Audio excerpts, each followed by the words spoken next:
Sri Lanka Colombo test డ్రాగా ముగియడంపై team India captain Shubman Gill స్పందించాడు. లంక బ్యాటర్ల పోరాటాన్ని ప్రశంసించిన గిల్ ఫాలో ఆన్ నిర్ణయాన్ని సమర్థించుకున్నాడు. యువ స్పిన్నర్ మానవ్ సుతార్పై ప్రశంసల వర్షం కురిపించాడు. డబ్ల్యూటీసీ 2027 ఫైనల్ బెర్త్పై భారత్ ధీమాగా ఉందని వ్యక్తం చేశాడు. రాబోయే సిరీస్లలో మెరుగైన ప్రదర్శన చేస్తామని తెలిపాడు. శ్రీలంక కొలంబో వేదికగా జరిగిన రెండో టెస్టులో విజయం సాధిస్తుందనుకున్న టీమిండియా మ్యాచ్ను డ్రాగా ముగించాల్సి వచ్చింది. ఆఖరి రోజు శ్రీలంక దిగువ వరుస బ్యాటర్లు విరోచితంగా పోరాడడంతో భారత్ గెలుపు అవకాశాలు అడియాసలయ్యాయి. ఈ నిరాశజనకమైన డ్రా తర్వాత టీమిండియా కెప్టెన్ శుభ్మన్ గిల్ మ్యాచ్లోని కీలక పరిమాణాలపై స్పందించాడు. కొలంబో టెస్టు 5వ రోజు ఉదయం ఆట ప్రారంభమయ్యే సమయానికి శ్రీలంక వద్ద కేవలం 16 పరుగుల స్వల్ప ఆధిక్యం మాత్రమే ఉండింది. చేతిలో 4 వికెట్లు ఉండడంతో భారత బౌలర్లు త్వరగానే లంక ఇన్నింగ్స్ను ముగిస్తారని అంతా భావించారు. అయితే సోనాల్ దినూష, కేసర సువంత అద్భుతమైన పట్టుదలతో ఆడి తొలి సెషన్లో ఒక్క వికెట్ కూడా పడకుండా అడ్డుకున్నారు. మ్యాచ్ ముగిసిన తర్వాత ప్రెజెంటేషన్ కార్యక్రమంలో గిల్ మాట్లాడుతూ, నిజం చెప్పాలంటే ఈ మ్యాచ్లో మేము వేరే ఏం చేయలేకపోయాం. 3 రోజుల పాటు మైదానంలో నిరంతరం ఫీల్డింగ్ చేస్తూ బౌలర్లు శాయశక్తులా ప్రయత్నించారు. శ్రీలంక బ్యాటర్లు ఒత్తిడిలో అద్భుతమైన నైపుణ్యం చూపి ఆడి మ్యాచ్ను కాపాడుకున్నారు. వారికి కాస్త అదృష్టం కూడా తోడైంది అని పేర్కొన్నాడు. సిరీస్ ఫలితం అనుకూలంగా రాకపోయినా జట్టులోని సానుకూల అంశాలను గిల్ కొనియాడారు. ముఖ్యంగా యువ స్పిన్నర్ మానవ్ సుతార్ బౌలింగ్ శైలిని కెప్టెన్ ప్రత్యేకంగా ముచ్చటపడ్డారు. ఈ సిరీస్లో దేవదత్ పడిక్కల్, కేఎల్ రాహుల్తో పాటు మానవ్ సుతార్ ఎంతో అద్భుతంగా ఆడారు. మానవ్ సుతార్ బౌలింగ్ వేసే విధానం, ఆయన వేళ్ల నుంచి బంతి విడుదలయ్యే తీరు నన్ను ఎంతగానో ఆకట్టుకుంది. నిలకడగా బౌలింగ్ చేస్తూ వికెట్లు తీసే మానవ్ సుతార్ రాబోయే కాలంలో టీమిండియాకు అత్యంత కీలకమైన బౌలర్గా మారుతాడు. ఫాస్ట్ బౌలర్లు కూడా తమ వంతు వాళ్ళు కృషి చేశారని గిల్ కొనియాడారు. తొలి ఇన్నింగ్స్లో 213 పరుగుల భారీ ఆధిక్యం లభించిన తర్వాత శ్రీలంకకు ఫాలో ఆన్ ఇవ్వడంపై వస్తున్న విమర్శలను గిల్ కొట్టిపారేశాడు. మైదానంలో ఆ క్షణంలో ఏది సరైన నిర్ణయం అనిపిస్తే దాన్ని తీసుకుంటామని చెప్పాడు. మ్యాచ్ ముగిసిన తర్వాత తన నిర్ణయాల గురించి మాట్లాడడం చాలా సులువు.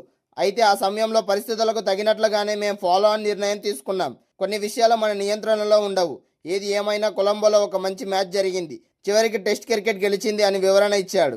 కొలంబో టెస్ట్ డ్రా కావడంపై డబ్ల్యూటీసీ పాయింట్ల పట్టికలో భారత్ విన్నింగ్ పర్సెంటేజ్ 51.51% పడిపోయింది. దీనిపై ప్రశ్నించగా గిల్ ఏమాత్రం ఆందోళన చెందలేదు. రాబోయే న్యూజిలాండ్ పర్యటన, ఆ తర్వాత స్వదేశంలో జరిగే సిరీస్లలో మెరుగైన ప్రదర్శన చేస్తామని చెప్పాడు. నిలకడైన ఆట తీరు కొనసాగిస్తూ డబ్ల్యూటీసీ 2027 ఫైనల్కు ఖచ్చితంగా అర్హత సాధిస్తామని ధీమా వ్యక్తం చేశాడు. శ్రీలంకతో కొలంబోలో జరిగిన రెండో టెస్ట్ మ్యాచ్ ఉత్కంఠభరితంగా డ్రాగా ముగిసింది. భారత్ ఫాలో ఆన్ విధించినప్పటికీ శ్రీలంక బ్యాటర్లు ఆఖరి రోజు అద్భుత పోరాట పటిమ చూపించి మ్యాచ్ను కాపాడుకున్నారు. కొలంబోలో టెస్ట్ డ్రా అయినప్పటికీ మొదటి మ్యాచ్ గెలుచుకున్న భారత్ 1-0 తేడాతో టెస్టు సిరీస్ను కైవసం చేసుకుంది. ట్రాక్ రికార్డ్ ఆధారంగా కొలంబోలోని ఎస్ఎస్సి మైదానంలో టాస్ గెలిచిన భారత్ కెప్టెన్ శుభ్మన్ గిల్ మొదట బ్యాటింగ్ ఎంచుకున్నాడు. అయితే మొదటి ఇన్నింగ్స్లో 503 పరుగుల భారీ స్కోర్ వద్ద ఇన్నింగ్స్ను డిక్లేర్ చేసింది. దేవదత్ పడిక్కల్ సెంచరీ 117, ధ్రువ్ జురెల్, అజేయ సెంచరీ 115 నాటౌట్గా రాణించారు.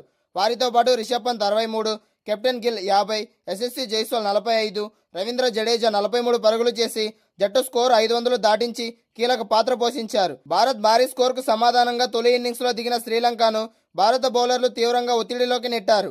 లంక తరపున సోనాల్ దినూష 103 పరుగులు చేయగా పసింధు సూర్యబండార 80 పరుగులు జోడించారు. దీంతో లంక తొలి ఇన్నింగ్స్లో 290 పరుగులకే పరిమితమైంది. మొదటి ఇన్నింగ్స్ ముగిసే సమయానికి టీమిండియాకు 213 భారీ ఆధిక్యం లభించడంతో కెప్టెన్ గిల్ ప్రత్యర్థి జట్టుకు ఫాలో ఆన్ ఇచ్చి రెండో బ్యాటింగ్కు ఆహ్వానించాడు. రెండో ఇన్నింగ్స్లో ఓటమి ఖాయమనుకున్న స్థితి నుంచి శ్రీలంక బ్యాటర్లు ఊహించని రీతిలో కోలుకున్నారు. ఆ యువ జట్టు బ్యాటర్ సోనాల్ దినూష 264 బంతుల్లో 133 పరుగులతో నాటౌట్గా నిలిచి భారత బౌలర్లకు కొరకరాని కొయ్యగా మారాడు.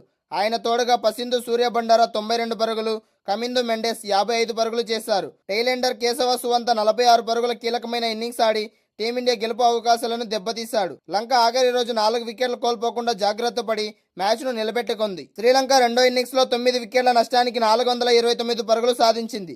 లంక వద్ద 200కు పైగా ఆధిక్యం ఉండడంతో మ్యాచ్లో కేవలం 17వ ఆట మాత్రమే మిగిలి ఉండడంతో విజయం సాధించే అవకాశం రెండు జట్లకు లేకపోయింది. ఈ క్రమంలో ఇరు జట్ల కెప్టెన్ అంగీకారంతోనే మ్యాచ్ను డ్రాగా ముగించారు. మొదటి టెస్టులో భారత్ విజయం సాధించడంతో ఈ రెండు మ్యాచ్ల టెస్టు సిరీస్లో 1-0తో టీమిండియా వశమైంది. ఇంకా శ్రీలంకతో కొలంబో టెస్టు డ్రాగా ముగియడంతో డబ్ల్యూటీసీ 2025-27 పాయింట్ల పట్టికలో భారత్ విన్నింగ్ పర్సెంటేజ్ 51.51కి పడిపోయింది. ఫైనల్ రేసులో టీమిండియా పరిస్థితి క్లిష్టంగా మారింది. ఇంకా 7 టెస్టులు ఆడాల్సి ఉండడంతో న్యూజిలాండ్, ఆస్ట్రేలియాతో జరిగే సిరీస్లో భారీ విజయాలు సాధిస్తేనే భారత్ ఫైనల్ బెర్త్ దక్కించుకునే అవకాశాలు మెరుగుపడతాయి. కొలంబో టెస్టు 4వ రోజు వరకు మ్యాచ్పై భారత్ పూర్తి ఆధిపత్యం చెలాయించింది. కెప్టెన్ శుభ్మన్ గిల్ నేతృత్వంలోని టీమిండియా సులువుగా విజయం సాధిస్తుందని అందరూ భావించారు. 5వ రోజు లంక బ్యాటర్లు చూపించిన అసాధారణ పటిమ వల్ల మ్యాచ్ డ్రాగా ముగిసింది. సిరీస్ను భారత్ 1-0తో కైవసం చేసుకున్నప్పటికీ WTC 2025-27 సైకిల్లో ఈ డ్రా పెద్ద నష్టాన్ని మిగిల్చింది. ఈ మ్యాచ్లో భారత్ గెలిచి ఉంటే విన్నింగ్ పర్సంటేజ్ 60% దాటి 4వ స్థానానికి చేరేది. ఈ డ్రా ఫలితంతో విన్నింగ్ పర్సంటేజ్ 53.33% నుంచి ఏకంగా 51.51% పడిపోయి 5వ స్థానానికే పరిమితమైంది. ప్రస్తుతం WTC సైకిళ్ల పాయింట్ల పట్టికలో ఆస్ట్రేలియా 80% విన్నింగ్ పర్సంటేజ్తో మొదటి స్థానంలో కొనసాగుతోంది. సౌత్ ఆఫ్రికా 75%తో రెండో స్థానంలో ఉంది. ఈ రెండు జట్లు బలమైన స్థితిలో ఉండడంతో భారత్కు ఫైనల్ బెర్త్ సాధించడం సవాలుగా మారింది. సాధారణంగా WTC ఫైనల్ చేరుకోవడానికి కనీసం 60% విన్నింగ్ పర్సంటేజ్ అవసరం.